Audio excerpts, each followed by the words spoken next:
بسم اللہ الرحمن الرحیم الحمدللہ رب العالمین والصلاة والسلام علی سیدنا مولانا محمد سید الانبیاء والمرسلین وعلی آلہ واصحابہ اجمعین اما بعد۔ سورہ النحل ہم پڑھ رہے ہیں 14واں پارہ، اور آج جو رکوع پڑھیں گے وہ آیت نمبر 35 سے آیت نمبر 40 تک ہے۔ اس رکوع میں کافروں کے سامنے جب توحید کے دلائل رکھے گئے اور ان سے کہا گیا کہ تم متعدد خداؤں اور بتوں کو جو خدا مانتے ہو اس کی کوئی دلیل پیش کرو، کوئی عقل ماننے کے لیے تیار ہو کہ تمہارے کفر کا کیا بیس ہے، کیا دلیل ہے، وہ پیش کرو۔ لیکن چونکہ وہ پیش نہیں کر سکے اور ان کے پاس پیش کرنے کا کوئی چارہ بھی نہیں تھا، اور توحید کے دلائل اتنے مضبوط تھے، اسلام کی حقانیت کے دلائل اتنے زیادہ روشن تھے کہ اب ان کے پاس کوئی چارہ نہیں رہ گیا، تو غیر ضروری کٹ حجتی اور بیکار باتوں پر اتر آئے۔ اب ان کی بیکار باتیں کس انداز سے کام کر رہی تھیں؟ بظاہر تو ایسا لگتا تھا کہ وہ بڑی لاجیکل باتیں کر رہے ہیں، لیکن حقیقت میں یہ تھا کہ وہ بہت ہی بے تک کی باتیں کر رہے تھے۔ اس کا ذکر اس رکوع میں ہو رہا ہے۔ اعوذ باللہ من الشیطان الرجیم۔ وقال الذین اشرکوا لو شاء اللہ ما عبدنا من دونہ من شیء نحن ولا آباؤنا ولا حرمنا من دونہ من شیء کذالک فعل الذین من قبلہم فہل علی الرسل الا البلاغ المبین۔ صدق اللہ العظیم۔ اب جب توحید کے روشن دلیلوں کے سامنے وہ لاجواب ہو گئے اور خدا کو ایک ماننے کے تعلق سے جو ان کا موقف تھا وہ غلط ثابت ہو گیا اور اپنے موقف کی توجیح کرنے میں وہ ناکام ہو گئے، تو انہوں نے ایسی باتوں کا سہارا لیا اور کہنے لگے کہ جن لوگوں نے شرک کیا ہے، اب قرآن میں اللہ تعالیٰ ذکر کر رہا ہے کہ جن لوگوں نے شرک کیا ہے وہ لوگ ایسے موقع پہ کہنے لگتے ہیں کہ جیسا کہ اے مسلمانوں تم مانتے ہو کہ ہر چیز اللہ کے ہاتھ میں ہے، اللہ جو چاہے کر سکتا ہے، ساری مخلوق اور ساری دنیا پر اللہ کی حکمرانی ہے، اس کی مرضی کے بغیر کوئی کچھ نہیں کر سکتا۔ اگر تمہارا یہ اعتقاد، یہ ایمان ہے، تو پھر اللہ تعالیٰ ہم کو عبادت کے راستے پر کیوں نہیں ڈال سکتا؟ اللہ تعالیٰ اگر چاہتا تو ہم کو بھی توحید کا راستہ دے سکتا تھا، رہبری کر سکتا تھا۔ ہم کو تم کافر کہتے ہو اور کہتے ہو کہ ہم کفر کے راستے پر جا رہے ہیں، ہم کو عذاب آئے گا، ہم کو جہنم ملے گی، تو جب سب اللہ کے ہاتھ میں ہے تو اللہ تعالیٰ کیوں نہیں کر دیتا؟ نحنو ولا آباؤنا، اگر اللہ تعالیٰ ایسا کرتا تو نہ ہم گمراہ ہوتے، نہ ہمارے باپ دادا گمراہ ہوتے، سب ہدایت کے راستے پر آتے۔ ولا حرمنا من دونہ من شیء، اور جس طرح سے ہم اللہ کی حلال کردہ چیزوں کو حرام کرتے ہیں اب، تو اس وقت ہم نہیں کر پاتے اور اللہ تعالیٰ ہم کو روک دیتا ویسا کرنے سے۔ اس کے حکم کے بغیر، اس کی مرضی کے خلاف جاتے ہوئے ہم کام کر رہے ہیں اور تمہارا اللہ کچھ نہیں کر پا رہا ہے، تو یہ کیسے ہو سکتا ہے؟ دیکھیے ظاہری طور پر تو یہ بڑی لاجیکل بات ہے، لیکن قرآن کہتا ہے کہ یہ انتہائی بے سروپا کی بات ہے۔ اس کی مثال بالکل ایسی ہے جیسے کوئی طالب علم کہنے لگے کہ پاس کرنا ممتحن کے ہاتھ میں، اس کا کیا جا رہا ہے اگر ہم کو پاس کر دے؟ کچھ بھی نہ لکھ کر آؤ، پیپر خالی چھوڑ کر آؤ اور یہ امید رکھو کہ ممتحن کیوں ہم کو فیل کر دیا، اس کا کیا نقصان تھا اگر وہ ہم کو پاس کر دیتا؟ تو ایسی بات تھی۔ دیکھیے ایک مزاح کی بات ہے یہ، لیکن سمجھنے کے لیے بہت کام میں آتی ہے۔ ایک طالب علم نے جس کو امتحان کے دوران کچھ سمجھ میں نہیں آ رہا تھا لکھنا، تو اس نے ایک شعر لکھ دیا پرچے میں کہ ہزاروں کی قسمت تیرے ہاتھ ہے، اگر پاس کر دے تو کیا بات ہے؟ تیرا کیا نقصان ہو رہا ہے اے ممتحن؟ مجھے اچھے نمبر دے کر پاس کر دے، تیرا کچھ نقصان نہیں ہو رہا ہے۔ تو ممتحن نے وہ شعر پڑھا، ہزاروں کی قسمت تیرے ہاتھ ہے، اگر پاس کر دے تو کیا بات ہے؟ اس نے کہا واہ کیا بات ہے، کیا اچھا شعر لکھا ہے۔ جواب میں اس نے رپورٹ کارڈ میں دوسرا شعر لکھا، اور ویسا رپورٹ کارڈ اس اسٹوڈنٹ کے ہاتھ میں پہنچا۔ اس نے لکھا کہ کتابوں کی کنجی تیرے ہاتھ تھی، اگر پڑھ کے آتا تو کیا بات تھی؟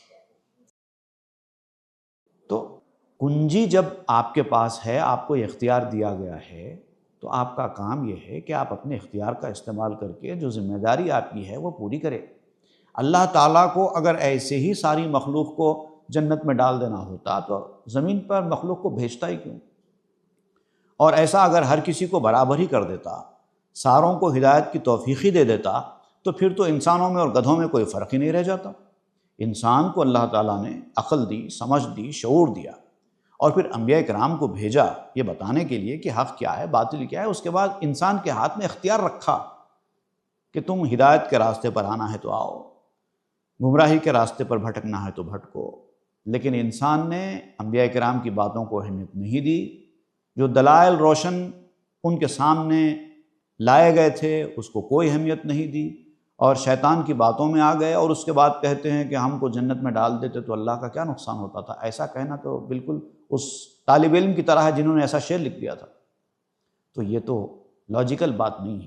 اگر سب کچھ اللہ تعالیٰ آپ کے ساتھ کر دے اور سارا ہدایت کا راستہ آپ کے سامنے مہیا کر دے اور ہر طریقے سے مدد کر دے آپ کو نیک بنانے کی، تو آپ کے ہاتھ میں تو کچھ رہا ہی نہیں، آپ نے تو کچھ کیا ہی نہیں، اور جب آپ نے کچھ کیا ہی نہیں تو پھر جنت کیوں ملے آپ کو؟ جنت تو ان لوگوں کے لیے ہے جنہوں نے دنیا میں کچھ کیا، آپ نے تو کچھ کیا ہی نہیں، سب کچھ اللہ نے کر دیا، تو پھر آپ کو اس کا ریوارڈ کیوں ملے؟ ریوارڈ اسی صورت میں ملتا ہے جبکہ آپ اپنے سے کچھ کرے، زبردستی آپ سے کچھ کرایا جائے اور اس کے بعد پھر آپ کو اس کا ریوارڈ ملے، تو یہ بات سمجھ میں نہیں آتی۔ کچھ کیے بغیر اگر پاس کر بھی دیں تو طالب علم کو کوئی خوشی نہیں ہوتی۔ 2020-2021 میں کورونا کال کے دوران کئی اسکولز میں بچوں کو پاس کر دیا گیا بغیر کچھ لکھے گئے، بغیر امتحان دیے گئے۔ تو کیا ان بچوں کو اس پاس ہونے کی کوئی خوشی ہوئی؟ کچھ فائدہ ہوا؟ کچھ نہیں، مجبوری میں کیا گیا۔ لیکن اگر ہر سال ایسے ہی کر دیا جائے تو سوچئے دنیا کا نظام کتنا بگڑ جائے گا۔ ایسے ہی بے پڑھے ڈاکٹرز اگر بن جائیں تو ذرا سوچئے انسانیت کا کتنا بڑا نقصان ہو جائے گا۔ جاہل لوگ جن کو کچھ آتا ہی نہیں ہے وہ اگر آپریشنز کرنے لگ پڑیں تو انسانیت کتنے خطرے میں پڑ جائے گی۔ تو یہ نظام ڈسٹرب ہو جاتا ہے۔ اسی لیے یہ کافروں کی بات لاجیکل نہیں ہے، اللاجیکل ہے۔ دنیا کے نظام کو نہ سمجھنے کی وجہ سے وہ ایسی باتیں کر رہے ہیں۔ کذالک فعل الذین من قبلہم، اب اللہ تعالیٰ کہتا ہے کہ یہ جو بیکار قسم کی باتیں یہ لوگ کر رہے ہیں، ان سے پہلے جو لوگ گزرے ہیں ان کا بھی یہی طرز عمل تھا۔ جب ان کے پاس بھی توحید کے روشن دلائل کے سامنے کوئی جواب نہیں بن پڑا تو انہوں نے بھی ایسی ہی باتیں کی۔ جن کے پاس جواب دینے کو کچھ نہیں ہوتا وہ ایسی باتیں ہی کرتے ہیں۔ آج بھی آپ دیکھیں دنیا کے پاس جو لوگ لاجیکل بات کرنے والے ہوتے ہیں ان کے سامنے اللاجیکل بات کرنے والے دم نہیں مار سکتے۔ جب ان کو پتہ چلتا ہے کہ ان کے سامنے ہمارا ٹٹو چلنے والا نہیں ہے تو بے سروپا کی باتیں کرنے لگتے ہیں۔ یہی حال ہوتا ہے انسان کا۔ فَهَلْ عَلَى الرُّسُلِ إِلَّا الْبَلَاغُ الْمُبِينُ۔ اب یہ لوگ ایسا کہتے رہتے ہیں، لیکن جو رسولوں کے ذمے ہیں اللہ کا پیغام پہنچانا، تو ان کو تو چاہیے کہ پیغام پہنچاتے رہیں۔ رسول تو پیغام پہنچاتے ہی رہے، آپ کو چاہے ماننا ہے مانے، نہ ماننا ہے نہ مانے، یہ آپ کا اختیار ہے۔ جیسا کریں گے اس کا رزلٹ بھی ویسے ہی آئے گا۔ رسول تو پہنچاتے رہے۔ وَلَقَدْ بَعَثْنَا فِي كُلِّ أُمَّةٍ رَسُولًا أَنِ اعْبُدُوا اللَّهَ وَاجْتَنِبُوا الطَّاغُوتَ۔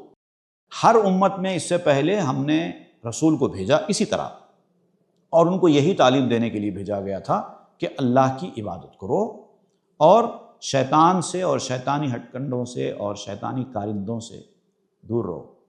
جو شیطان کے راستے پر چلتا ہے وہ طاغوت کہلاتا ہے۔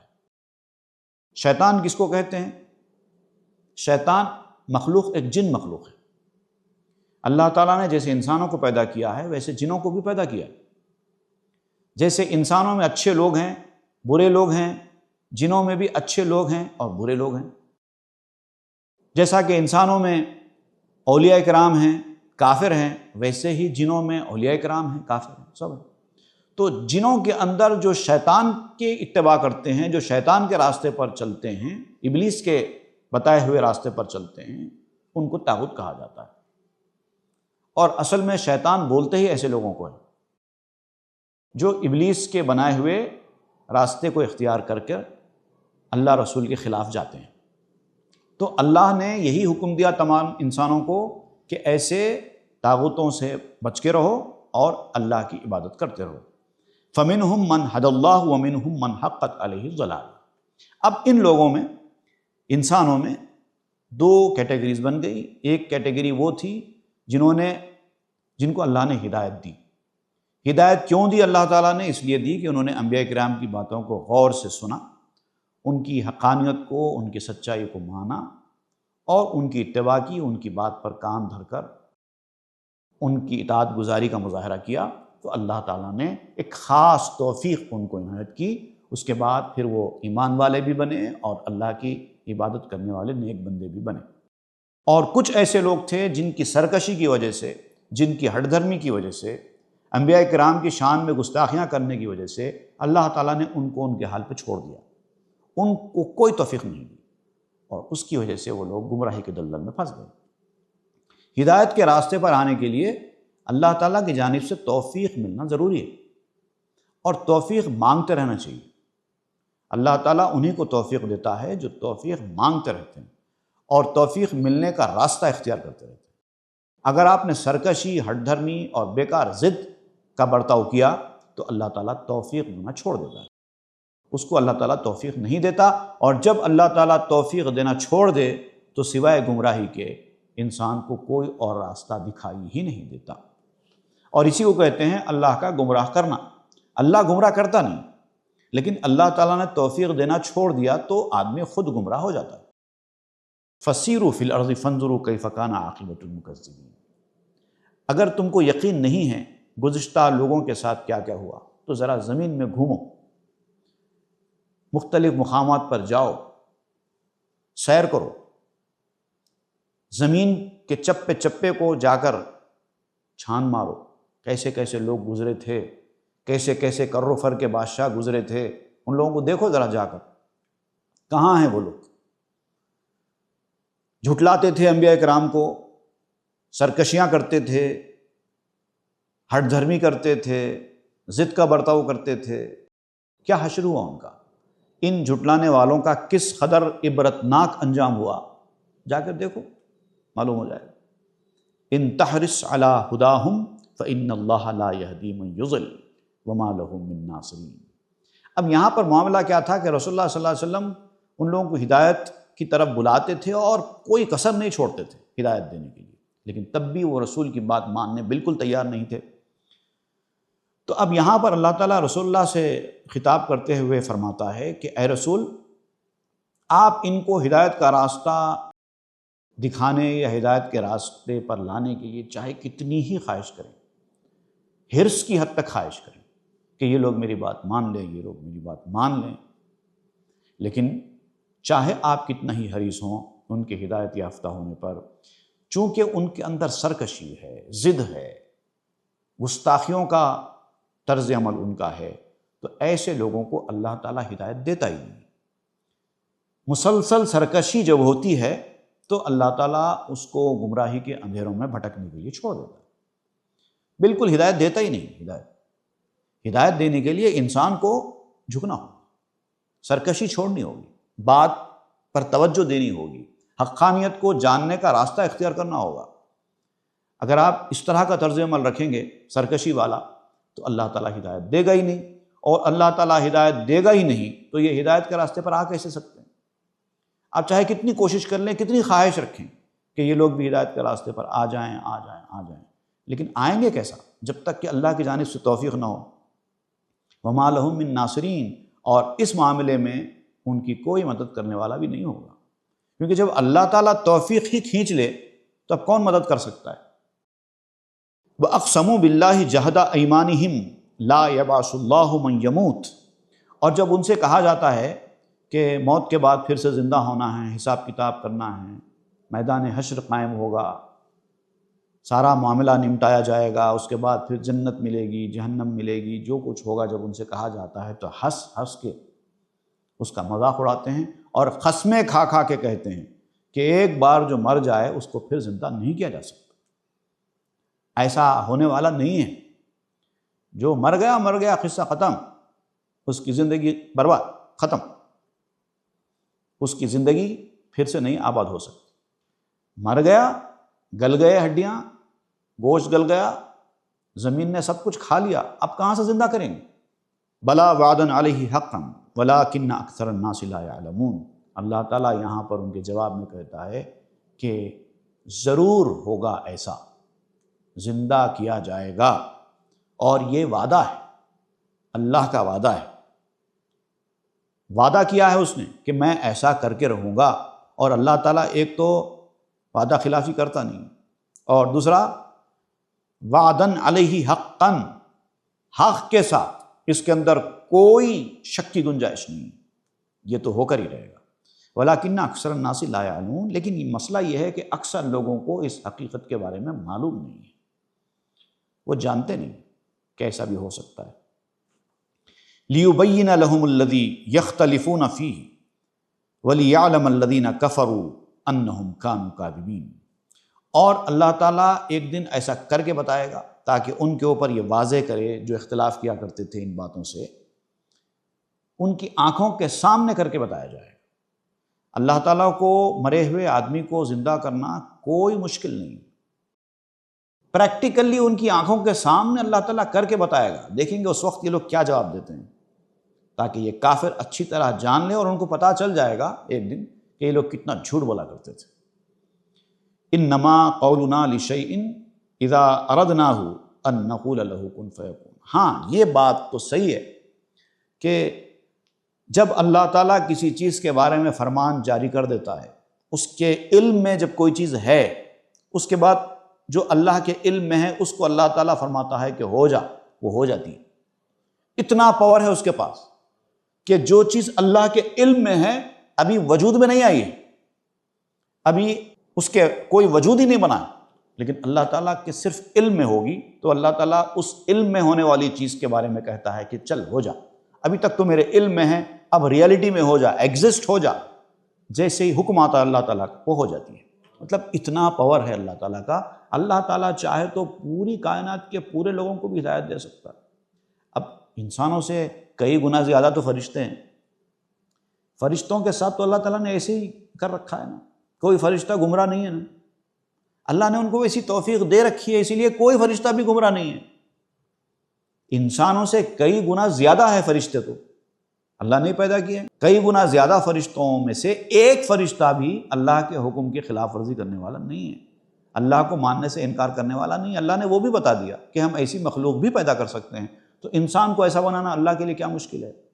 نہیں، لیکن اللہ نے دنیا کو آزمائش کا گھر بنایا ہے، تو دنیا میں ایسا نہیں ہوگا۔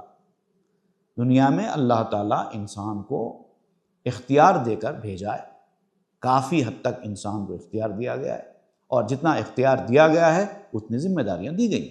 اب انسان اپنے اختیار کا استعمال کرتے ہوئے ان ذمہ داریوں کو پورا کرے، اور اس کے بدلے میں اس کو ریوارڈ بھی ملے گا، جو کہ فرشتوں کو حاصل ہونے والا نہیں ہے۔ اتنا بڑا ریوارڈ ملنے والا انسان کو جو فرشتوں کو ملنے والا نہیں ہے، حالانکہ فرشتے ہزاروں سال سے اللہ کی عبادت کر رہے ہیں، لاکھوں سال سے اللہ کی عبادت کر رہے ہیں، لیکن اتنا ریوارڈ فرشتوں کو بھی ملنے والا نہیں ہے جتنا انسان کو ملے گا۔ کیوں؟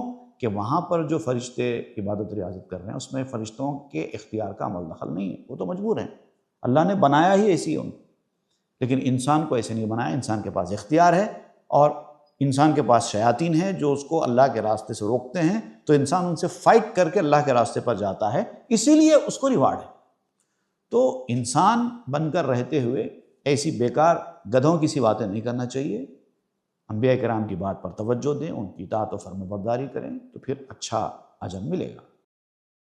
اب جو اہل اللہ ہوتے ہیں وہ لوگ ہدایت کے راستے کو کبھی نہیں چھوڑتے، چاہے ان کے اوپر کتنا ہی ظلم و ستم کیا جائے۔ جن کو ایمان کا چسکا لگ گیا ہے وہ لوگ ایمان کے راستے کو کبھی نہیں چھوڑتے۔ اب اس کا ذکر انشاءاللہ آئندہ کے رکوع میں ہوگا۔ صدق اللہ العظیم وصدق رسول النبی الامین الکریم ونحن علی ذلک لمن الشاہدین الشاکرین، آمین والحمد للہ رب العالمین۔